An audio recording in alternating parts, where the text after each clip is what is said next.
عشراي كفال نبينا بيلا زبالكمني عبزلاتكم لايك اندا قبركم رأيوا سناي سانحيد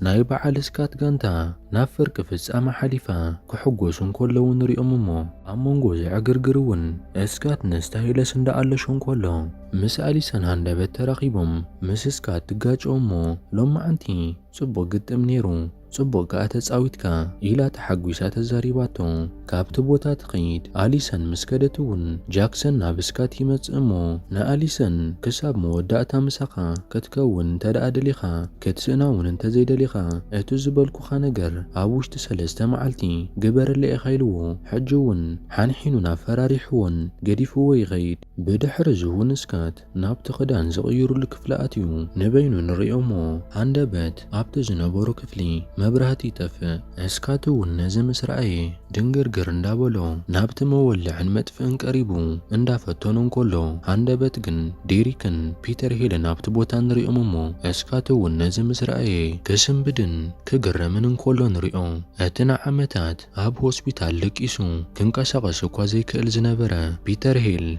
ابت بوتا دويلو مسرأيو بزي تحاوهوسا سمعيتن بقراموتن يتمتو اتز دليو وزلو الفا ويرولف نسكات زنخصون بيتر كم زخونا يفلت نزم فلاتو كي اكلون اتبقون نخلغو كابز مرقم زنخت حاوون نتا الفا ويرولف دلينا مسرخبنايو كنقتلو اينايلو وسلا زنبرا حجقن ديريك مساكو بيتر وقينو مسرأي اسكات بززريو زلو نقر انداتا دناقرا نمئمانو وندات سقمو نديريك مسحاتوتو ديريكون كتسلابيلو نايلا راحبتا يموت بقيقان هندبت زتفترن موتي نيرو نازخا بيتر اكو يرديني يبلو شعود ما بيتر كتسلابيلو اسكات نسخاون حجي نناي سدرانا موت حنا نخنفدي مسانا بحنساب كينكا كتحجزنا إخا نزخا مولو نمولو حيل خامتان كتركب نقول لما حزوتكا كتقتلو مالكا يولو اسكات دما بزنا جرزي اندا تدناجرن اندا تجرمن فتسيمو كمز خمزي يقبرن نزو قدايز كمزي يوعلن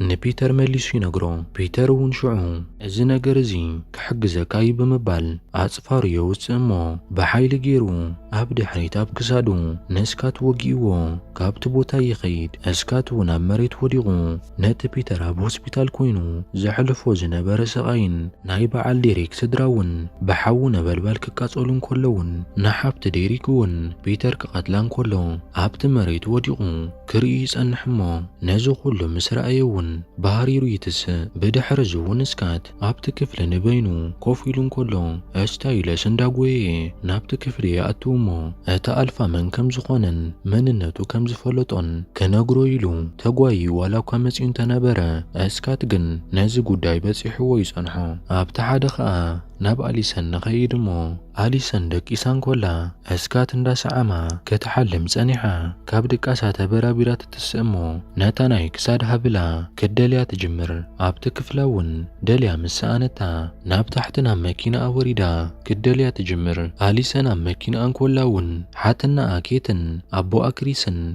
نابتنسا زلاتو كفلي اندعللو كاتون كلو تريومو ابتا ماكينة حابئة كتسمعهم تجمر ابو انا أليسان كريسون بزعب حنتي نوير ولف التقتل طيت اندا تزاربه نتا طيت كقمت انكولو أليسان ترئي كيتون كتسلابيلا معاسي خاقن بزعب زي قدايزي نقوال كات تفلتان اتمهران تبلو كريسون من لسابيلو أليسان قوالي بزعب زي قداي اتمهارلون اتفلتلون قزي جناي بس حني لوا كابت زنبر وكفلي قديفو وايوتس كيت جن أليسان ابت كفلي تحابئات ريومن تسامعو من كم زنبرات رياتا سل زنبرات كوني لاون ابت ترب إذا حانتناي ويرولف مقتليت مسارحي تقميتا كابت بوتا تقيد أليسان ون كابتا زي تحابئتا مكينا وزيا ناتكيت ابت ترب إذا قديفاتو زخدت مسارحي الإلا خدريون كولا كيتون بتحدا كابت بوتان كي كدت ابت دحر معصو دويلا تحابي اندا رأيتا نرئي ابزغص المعالتي جاكسن بنهري بقلتو في مكينو اندا زورا اندا خديس انحمو هندبت جن مكينو تبلاشا اما قدت اتو تبل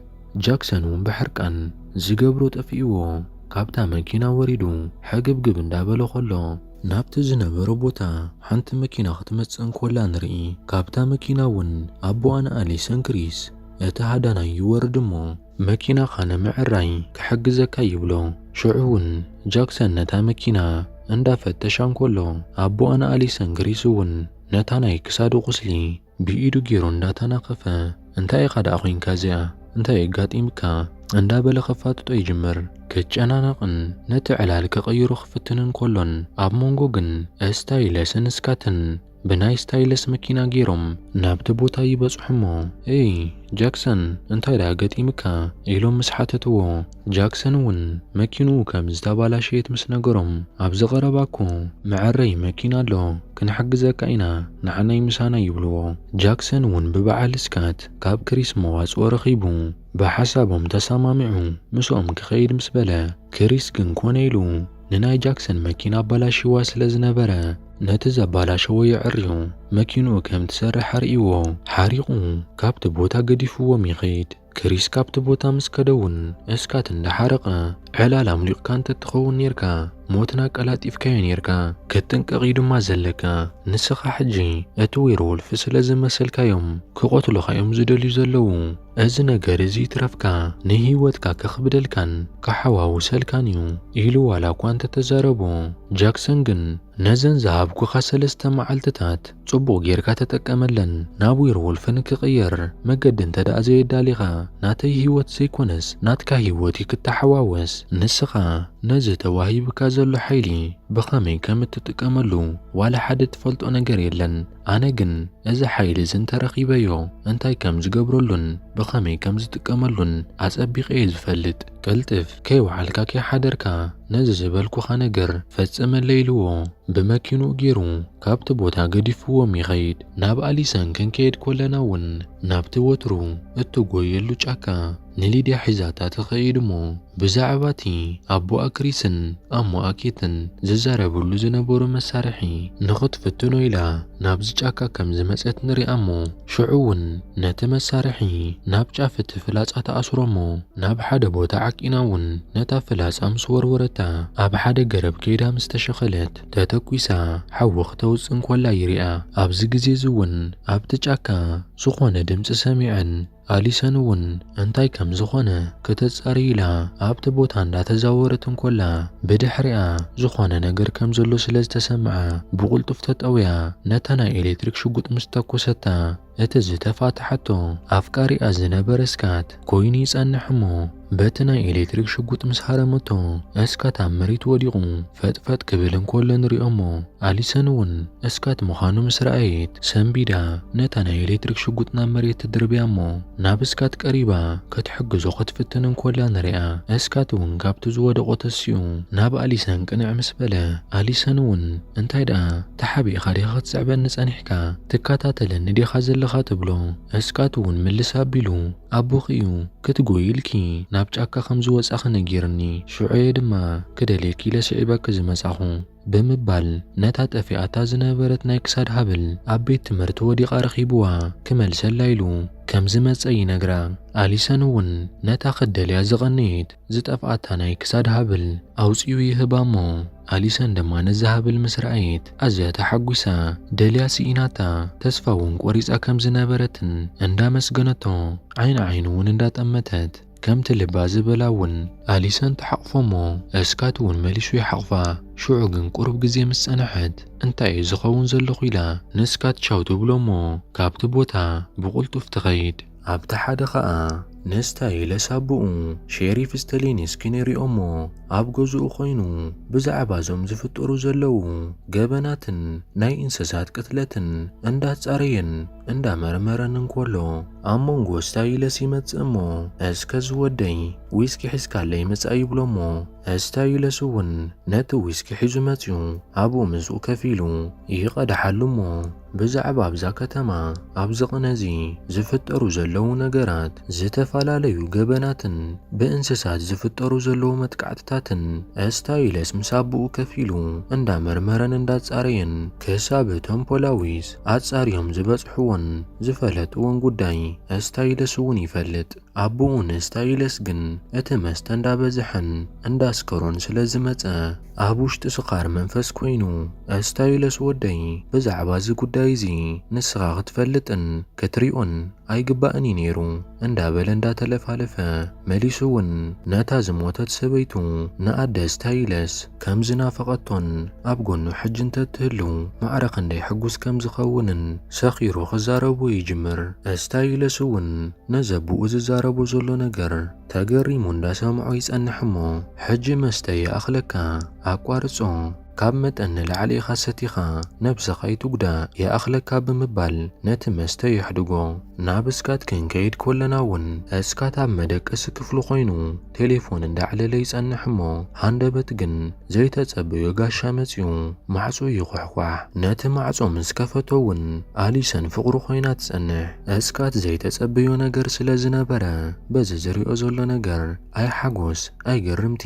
ዝተሓዋወሰ ስምዒት ኣብ ገጹ ነንብብ። ኣሊሰን እውን ቅጽል ኣቢላ ዘዕልለካ ነገር ኣለኒ ምስ በለቶ ተተሓሒዞም ናብ ናይ እስካት ክፍሊ ይኣትዉ።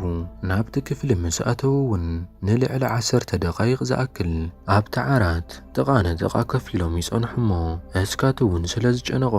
ከዛረበካ ደልየ መጽአ ነይረ ኢልክና ሓቀይ ብዛዕባ ምንታይ ኢኺ ክትዕሊ ንደሊኺ ነይርኪ ይብላ። ኣሊሰን እውን ቅጽል ኣቢላ ኣብ ልዕሊ ስድራይ ኣዝዩ ልዑል ጥርጣረ ይሓድረኒ ኣሎ። ኣቦይ ክሪስን ኣሞይ ኬትን ብዛዕባ ዝገብርዎን ዘዕልልዎን ነገራት ስቒለ ክዕዘብ ከለኹ ዝኾነ ዝሓብእዎ ዓብዪ ነገር ኣሎ። እዚ ጉዳይ እውን ምስ ዴሪክ ዘተሓሕዝ ነገር ኣለዎ ይመስለኒ እንዳበለት ዕላላ እንዳቐጸሎት ኮላ እስካት እውን ድንግርግር ብዝበለ ስምዒት ብሃንቀውታ እንዳተጸበያ ኸሎ ኣብ መንጎ ግን ኣዲኡን እስካት ነቲ ማዕጾ ከፊታ ተኣትዉ እሞ ዕላሎም ተኸልፎም ኣደ እስካት ሜሊሳ እውን ቅጽል ኣቢላ ኣብቲ ዝሰርሓሉ ሆስፒታል ምስ ሓደ ወዲ ተላልየ ንሎሚ ምሸት ናይ ፍቕሪ ቖጸር ኣለኒ ከመይ ኣለኹ ጽቡቕ ኣለኹ ዶ ኢላ እንዳተዛረበቶም እንኮላ እቲ ወዲ ዕድሚኡ ነዊሕ ይመስለኒ። እቲ ማዕጾ ይኹሕኳሕ እሞ ሜሊሳ እውን ነቲ ዝተረፈ ክትወዳድእ ናብ ክፍላ ተኣቱ። እስካት እውን በተስካላ እንዳጐየ ናብ ታሕቲ ይወርድ እሞ ነቲ ማዕጾ ክኸፍቶ ናብቲ ጥቓ ማዕጾ ምስ በጽሐ ግን ኣብ ውሽጡ ሕማቕ ስምዒት ተሰሚዕዎ ፍርሕ ትብዕ እንዳበለ እንከሎ እቲ ብደገ ዝጸንሐ ሰብ ነቲ ማዕጾ ይኸፍቶ። እቲ ማዕጾ ምስ ተኸፍተ እውን እስካት ኣብ ደገ ዋላ ሓደ ሰብ ኣይረኣየን። በዚ ነገር እዚ እውን እስካት እንዳተገረመን ድንግርግር ኣብ ዝበለ ስምዒት ውሽጢ እንከሎን ኣዲኡ ሜሊሳ ትጽውዖ እሞ እስካት ናብ ሜሊሳ ትውይሉ ከዕልላ ጸኒሑ መሊሱ ገጹ ጥውይ ኣቢሉ ምስ ጠመተ ግን ብዘይተጸበዮ መልክዑ ነዴሪክ ዘመዱ ፒተር ሄል ተኣልፋ ኣብ ኣፌት ገዝኡ ደው ኢሉ ሰላም እስካት ይብሎ። ኣብዚ ግዜ እዚ ድማ እስካት ሽዑ ንሽዑ ብስምባደ ነቲ ማዕጾ ኣብ ልዕሊ ፒተር ክዓጽ ዋላ እኳ እንተበለ ፒተር ግን ልዕሊ እስካት ሓይሊ ዘለዎን ኣልፋን ስለ ዝኾነ ነቲ ማዕጾ ብቐሊሉ ደፊኡ ይኸፍቶ እሞ እስካት ድማ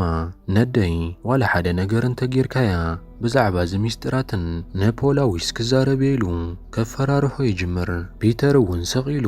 ከሰምዖ ድሕሪ ምጽንሑ ብዘፍርሕ መልክዑ ናብ እስካት እንዳቐረበ ንዓኻ ናብ ናተይ ጉጅለ ንኽሕውስ ክብል ነዴኻ ነኺሰ ናብ ዌርወልፍ ክቕይራ ትደሊ ዲኻ? ነዴኻ ናብ ዌርወልፍ እንተቐይረያ ንስኻ እውን ከይፈተኻ ናይ ግድን ናብ ናተይ ጉጅለ ክትሕወስ ኢኻ። እንተ ደኣ ንስኻ ግን ብፍቓድካ ናብ ናተይ ጉጅለ እንተተሓዊስካ ናይ ግድን ነዚ ክገብሮለኒ ማለት ኣይኮነን። ስለዚ ኸኣ ነዴኻ ነኺሰ መታን ከይቅይራ ንስኻ ቀዲምካ ናብ ናተይ ጉጅለ ተሓወስ። ኣንን ንስኻን ዴሪክን ብሓንሳብ ኮይና ደው ዘብለና ሓይሊ የለን። ብሓንሳብ ኮይና እውን ዘይትሰዓርን ሓያል ጉጅለን ክንፈጥር ንኽእል ኢና ይብሎ። ኣብ መንጎ እዚ ግን ኣዲኡን እስካት ሜሊሳ ትመጽእ እሞ ንዕላሎም ኮሊፋቶም ምስ ፒተር ሄል ተተሓሒዞም ድራር ከጋብዛ ሒዝዋ ይኸይድ። እስካት እውን ዓይኑ እንዳረኣየ ኣዲኡ ሜሊሳ በቲ ኣልፋ ብፒተር ሄል ብገዛእ ፍቓዱ ክፋንዋ እንከሎ ንርኢ። በቲ ሓደ ኸኣ ጃክሰን ንበይኑ ኮይኑ ስፖርት እንዳሰርሐ እንከሎ ዴሪክ ናብኡ ይመጽእ እሞ ከም ዘፈራርሖ መሲሉ ናብኡ ቀሪቡ ናብናትና ጉጅለ ክትሕወስ ትደሊ ኢኻ ምሽ ሓቀይ ነቲ ዝደለኻዮ ኩሉ እውን ክህበካ እየ ንዓናይ ምሳይልዎ ሒዝዎ ይኸይድ ብሓንሳብ እንዳወፁ ከለዉ ግን ኣሞ ኣነ ኣሊሰን ኬቲ ተሓቢኣ ክትከታተሎም እንኮላ ንርኢ እቲ ኣዲኡ ምስቲ ኣልፋ ፒተር ከይዳ ተሻቒሉ ዘሎ እስካት ድማ ናብ ኣሊሰን ብቕልጡፍ ይምለስ እሞ ይቕሪታ እንዳሓተታ ኣብ ዝኾነት ቦታ ቀልጢፈ ክመጽእ ኣገዳሲ ጉዳይ እዩ ንስኺ ግን ካብዚ ቦታ ከይተንቀሳቐስኪ ኣብዚኣ ከፊል ክጽንሕኒ ቀልጢፈ ክምለሰኪ ኢልዋ ካብ ገዝኡ ብቕልጡፍ ብዘይ ልቡ እንዳጐየ ይወፅእ በቲ ሓደ ኸኣ ኣደስካት ሜሊሳን ፒተርን ብሓንሳብ ኮይኖም ብመኪና ጉዕዞኦም ይቕጽሉ እሞ ናብቲ ቤት መግቢ እንዳኸዱ ከለዉ ግን ናብቲ ቤት መግቢ ዝወስድ መገዲ ስለ ዝጠፍኦም ሜሊሳ ኣደስካት ኣብ ቴሌፎና ናብቲ ቤት መግቢ ዝወስድ መገዲ እንዳረኣየት እንኮላ ፒተር እውን ናብ ኣደስካት ኣፍጥጥ ኣቢሉ እንዳጠመተ ኣብ ማዕጉርታ እንዳደረዛ ክነኽሳ ኢሉ እውን እንዳተቐየረ እንኮሎ ካበይ መጽያ ብዘይበልናያ መኪና ሓንቲ መኪና ብድሕሪት መጽያ ነታ መኪንኡ ተሃርማ ወሪዶም ምስ ረኣይዋ እውን እታ ብድሕሪት ዝሃረመቶም መኪና ናይ ስታይለስ እያ ነይራ በዚ ምኽንያት እውን ናይ ፒተር ሓሳብ ፈሺሉ እዚ ስራሕ እውን ናይ ስካት ስራሕ ከም ዝኾነ ተረዲእዎ ፒተር ድምፁ ትሕት ኣቢሉ እስካት ኣብዚ ቦታ ኮይንካ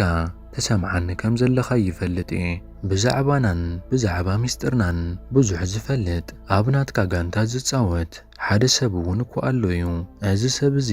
ንዓናን ንሚስጥርናን ኣዝዩ ሓደጋ ዝኾነ ሰብ እዩ እንዳበለ ዘረቡ ይቕጽል እቲ ርሕቕ ኢሉ ክዕዘቦም ዝጸንሐ እስካት ድማ ነዚ ነገር እዚ ምስ ሰምዐ ጃክሰን ናብ ውሽጢ ሓደጋ ከም ዝኣተወ ተረዲኡ ካብቲ ቦታ ብቕልጡፍ እንዳጐየ ይኸይድ እቲ እንታይ ከም ዝተሓስበሉ ዘይፈለጠ ጃክሰን እውን ንዴሪክ ስዒብዎ ናብ ናይ ዴሪክ መንበሪ ገዛ ይኸዱ እሞ ናብቲ ገዛ ምስ በጽሑ እውን ዴሪክ ኪድ ናብቲ ገዛ እተው ይብሎ ጃክሰን እውን እንዳፈረሐ ንምንታይ ንበይነይ ክኣቱ ምስ በሎ ዴሪክ ድማ ምልስ ኣቢሉ እቲ ትደልዮ ነገር ኩሉ ኣብ ውሽጢ ለካ ኣብኡ ክጸንሓካ ይብሎ ጃክሰን እውን ፍርሕ ትብዕ እንዳበለ ናብቲ ውሽጢ ነቲ ማዕጾ ከፊቱ ይኣቱ ናብቲ ውሽጢ ምስ ኣተወ ግን ነዚ ቦታ እዚ ኣብ ሕልሚ ርእዮ ነይርአ እንዳበለ ይዛረብ ናብ ውሽጢ ኣትዩ ግን ዋላ ሓደ ነገር ስለ ዘይጸንሖ ሽዑ ጃክሰን ዴሪክ ናብዚ ቦታ ዘምጽኦ ክቐትሎ ከም ዝኾነ ይርዳእ ነዚ ምስ ፈለጠ እውን ጃክሰን እንዳነበዐ በጃኻ ይትቕተለኒ ካብ ሕጂ ንንየው ንስካት እውን ኣየሸግሮን ብዛዕባ እዚ ሚስጥርኩም እውን ንዋላ ሓደ ይዛረብን እንዳበለ እንዳተማሕፀነ እንዳበኸየ ይልምኖ ዴሪክ ግን ናብኡ እንዳቐረበ ኣጽፋሮ ውፅኡ ክቐትሎ እንዳበለ እንኮሎ እስካት ናብቲ ቦታ ይበጽሕ እሞ ካብቲ ልዕሊ ደረጃ ዘሊሉ ናብ ታሕቲ ወሪዱ ናብ ዌርወልፍ ተቐይሩ ምስ ዴሪክ ፊት ነፊት ይፋጠጦ እሞ ንጃክሰን ኣይትቐትሎን ኢኻ ይብሎ በዚ ምኽንያት እውን እስካትን ዴሪክን ንኻልኣይ ግዜ ክበኣሱ እንዳተዳለዉ እንከለዉ ሃንደበት ግን ካብ ደገ ናይ ጠያይት ተመዓት ናብኣቶም ክዘንብ ይጅምር ኣብ መንጎ እዚ እውን በቲ ንዌርወልፍ ክቐትል ተባሂሉ ዝተሰርሐ ፍሉይ ጥይት እስካት ተሃሪሙ ደም ብደም ክኸውን ከሎ ንሪኦ ነዚ ዝረኣየ ዴሪክ እውን ካብዚ ብቕልጡፍ እንተደኣ ዘይከድካ ኣብዚ ሞይትካ ክትተርፍ ኢኻ በቲ ድሕር ማዕጾ ጌርኩም ምስ ጃክሰን ኪዱ ነዚ ጉዳይ ንዓይ ግደፈለ ኢልዎ ካብዚ ቦታ ብቕልጡፍ ንክኸይድ ይነግሮ ንሳቶም ብድሕሪት ክወፁ እንከለዉ እውን ዴሪክ ነቲ ማዕጾ ከፊቱ ወፂኡ ፊት ንፊት ምስቶም ሃደንቲ ክፋጠጥ እንከሎ ንሪኦ እታ ስካት ተጸበይኒ ኢልዋ ኣብ ክፍሉ ገዲፍዋ ዝኸደ ኣሊሰን ድማ ትጽቢት በዚሕዋ እስካት ምስ ደንጎያ ብሕርቃን ካብ ናይ ስካት ገዛ ካብ ክፍሉ ወፂኣ ክትከይድ እንኮላ ንሪኣ ናብቲ ብጥይት ተሃሪሙ ዝደሚ ዘሎ ስካት ክንምለስ ኮለና እውን እንዳደመየን ዓቕሚ እንዳናእሶን በቲ ጫካ እንዳጎየ ንሪኦ እንዳጎየ ድሕሪ ምጽንሑ እውን ተዳኺሙ ኣብቲ መሬት ወዲቑ ናይ ኣሊሰን ስም ክጽውዕ እንከሎ ንሰምዖ ኣብቲ መሬት ወዲቑ እንከሎ እውን ብሓደ ገጹ ዘይንሪኦ ሰብ ካብቲ መሬት ኣልዒሉ ተሰኪሙ እንዳወሰዶ ደሓን ክትከውን ኢኻ እንዳበሎ እንዳሰማዕና ሒዝዎ ይኸይድ ኣብ መወዳእቱ እውን እቲ ንስካት ሒዝዎ ዝኸደ እቲ ናይ እንስሳት ሓኪም ኮይኑ ይጸንሕ እሞ ንስካት እንዳሓከሞን ነታ ጥይት እንዳውፅአሉ ንርኢ እስካት እውን ነዚ ምስ ረኣየ ንስኻ ናይ እንስሳት ሓኪም እንዶ ይኮንካን ኢሉ ተዳኺሙ እንከሎ ይሓቶ እቲ ናይ እንስሳት ሓኪም እውን ተቐብል ኣቢሉ ብዙሕ ግዜ ደኣ እወ ናይ እንስሳት ሓኪም እየ ይብሎ። እታ ኣብ ናይ ስካት ክፍሊ ነስካት ክትጽበዮ ጸኒሓ ካብ ናይ ስካት ገዛ ክትወፅእ ዝረኣናያ ብኬታ እሞኣ ተጸዊዓ ናብ ሓደ ቦታ ሒዛታ ትኸይድ እሞ ሕድሕድ ስድራ ናይ ባዕሉ ዝኾነ ሚስጥር ኣለዎ። ናትና ሚስጥር ከዓ እዚ እዩ ብምባል ሓደ ዓቢ ማዕጾ ከፊታ ናብ ውሽጢ ተእትዋ እሞ ነቲ መብራህቲ ምስ ወላዓቶ እውን ብዘይተጸበናዮ መልክዑ ዴሪክ ብዓቢ ሰንሰለት ተኣሲሩ ናብ ዌርወልፍ ተቐይሩ እንዳወጨጨ ኣሊሰን ትሪኦ። ነዚ ዝረኣየት ኣሊሰን እውን ነዚ ትሪኦ ዘላ ንምእማን እንዳጸገማ ብስምባደን ብፍርሕን ኮይና ነዴሪክ እንዳረኣየቶን ኮላ መበል 10 ክፋል ትውድእ። ላይክ፣ ሼር፣ ሳብስክራይብ ምግባር ኣይትረስዑ። 11 ክፋል እውን ኣላትኩም እንዳኣተኹም ረኣይዋ። ሰናይ ግዜ